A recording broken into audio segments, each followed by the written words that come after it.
Axis bank ने Q4 FY26 का अपना रिजल्ट अनाउंस कर दिया है। तो कंपनी का कोर प्रॉफिट कितना रहा है 7071 करोड़ का। तो इस वीडियो में आपको सिर्फ नंबर्स नहीं बताऊंगा, अगर आपको नंबर्स जाने हैं तो आप कंपनी की रिपोर्ट को जाकर यहाँ पर पढ़ सकते हैं। इन नंबर्स में क्या है, डीप डाइव करेंगे, मैं आपको बताऊंगा कि कंपनी क्या सोच रही है, आगे क्या चीज़ें हो सकती हैं, आपको इस कंपनी में इन्वेस्ट करना चाहिए, होल्ड करना चाहिए, फिर सेल कर देना चाहिए। तो वीडियो को पूरा देखना, अच्छी तरह चीज़ें समझ आएंगी। तो पहले मैं आपको दो नंबर बता देता हूँ जो हमें कंपनी के P&L में देखने को मिल रहे हैं। कंपनी ने यहाँ पर वॉलंटरीली क्या करा है, अपने प्रोविजन को बढ़ा दिया है। क्यों? क्योंकि वो एक्स्ट्रा सेफ्टी कुशन चाहते हैं। किस चीज़ के लिए? कि भाई यहाँ पर जो वॉर चल रही है उसके वजह से बैरल का यहाँ पर प्राइस इंक्रीज हो जाएगा, तो उसकी वजह से क्रेडिट रिस्क बढ़ेगा और क्या है, लोन के डिफॉल्ट्स भी बढ़ सकते हैं। तो इसलिए क्या है, थोड़ा सा प्रोविजन बढ़ा दिया। और कंपनी को क्या है, यहाँ पर वन टाइम का टैक्स बेनिफिट भी हुआ है। और ये कंपनी के कोर बिजनेस से नहीं आया, ये सिर्फ क्या है, वन टाइम गेन है। अगर मैं इन दोनों को यहाँ पर सेट ऑफ कर देता हूँ, मतलब यहाँ पर 7071 करोड़ का जो हमारा नेट प्रॉफिट है, उसमें मैं क्या कर दूंगा, यहाँ जो हमारा वन टाइम टैक्स गेन है उसे माइनस कर दूंगा 2193 करोड़।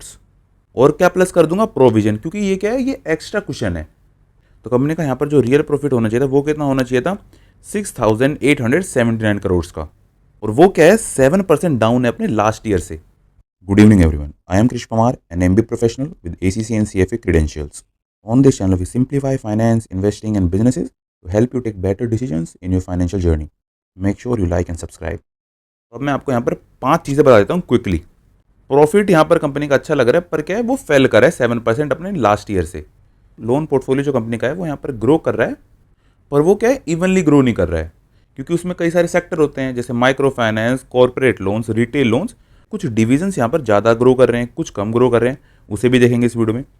इंटरेस्ट मार्जिन क्या होता है कि जो हमें डिपॉजिट पे पैसा मिल रहा है और मैं जितना यहाँ पर दे पा रहा हूँ लोन में, उसका डिफरेंस। मतलब बैंक को यहाँ पर पैसा कितने मिल रहा है, 3% पे, और बैंक लोन कितने में दे रहा है, 12% पे।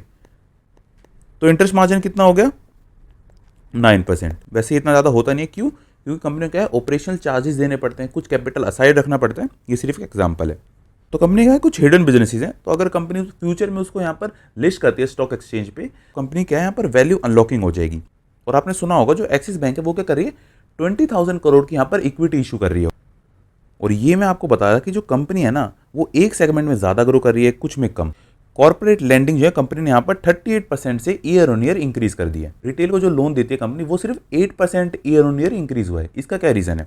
क्योंकि अभी वॉर सिचुएशन है, इकोनॉमिक अनसर्टेनिटी है, और रिलेटिवली रिस्क यहाँ पर कम है कॉर्पोरेट लोन्स में, और मिड कॉर्पोरेशन जो कंपनी होती है उनको लोन देना। तो इसलिए कंपनी ने क्या करा है कि रिटेल की ग्रोथ यहाँ पर कम रखी है और कॉर्पोरेट और मिड कॉर्पोरेशन को यहाँ पर ज़्यादा लोन देने की कोशिश करिए। क्यों? क्योंकि रिस्क कम होता है उससे।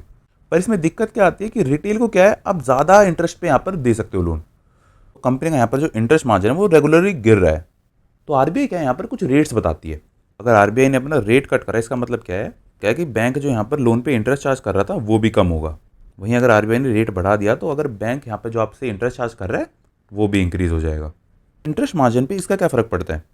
तो इसके लिए आपको समझना होगा कि बैंक के पास पैसा कैसे आता है। बैंक के पास पैसा किससे आता है? फिक्स डिपॉजिट से। और अकाउंट्स में क्या है, दोनों आ जाते हैं, सेविंग और यहाँ पर करंट अकाउंट।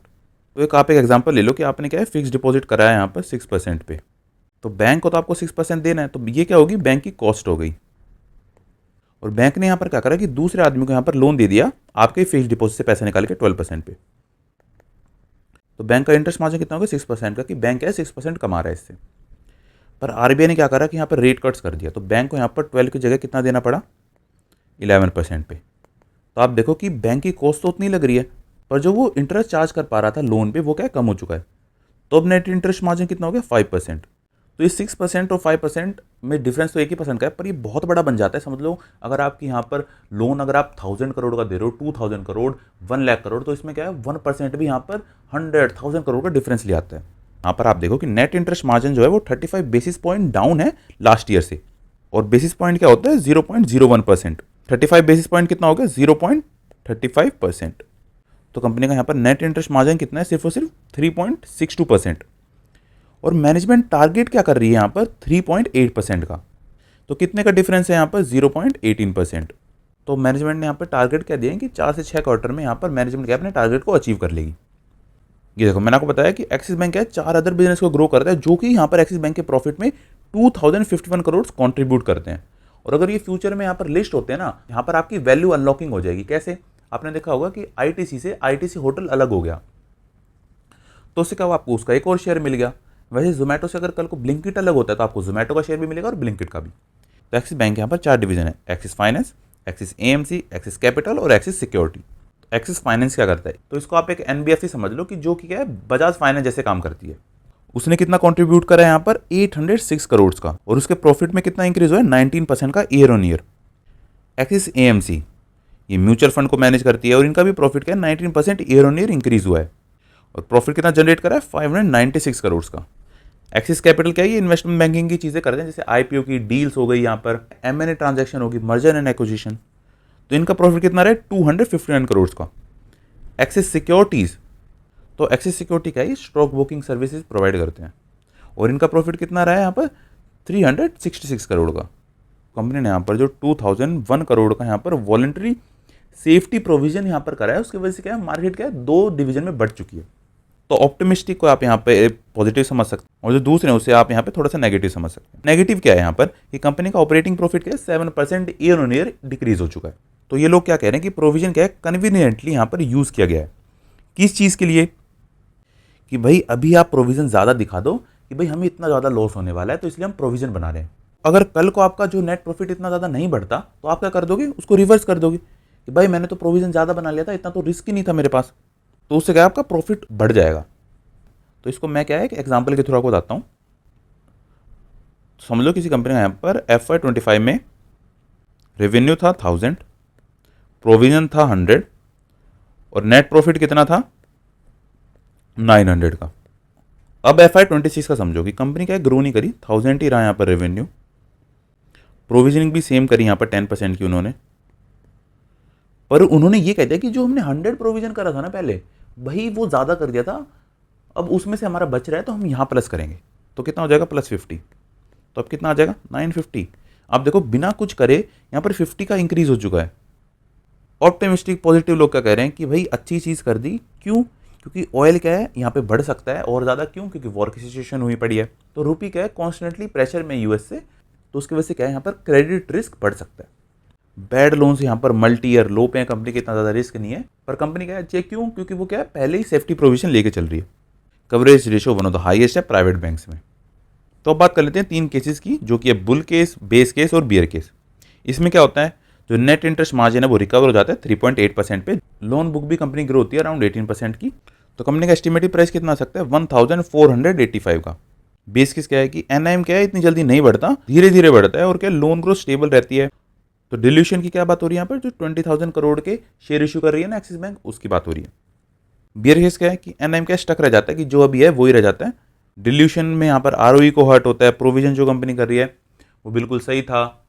और ये जो तीनों केस है ना, ये मैंने नहीं बनाए, ये सिंपली क्या है, जो और एनालिस्ट ने चीज़ें दी थी उसका यहाँ पे मैंने एवरेज आउट कर दिया है।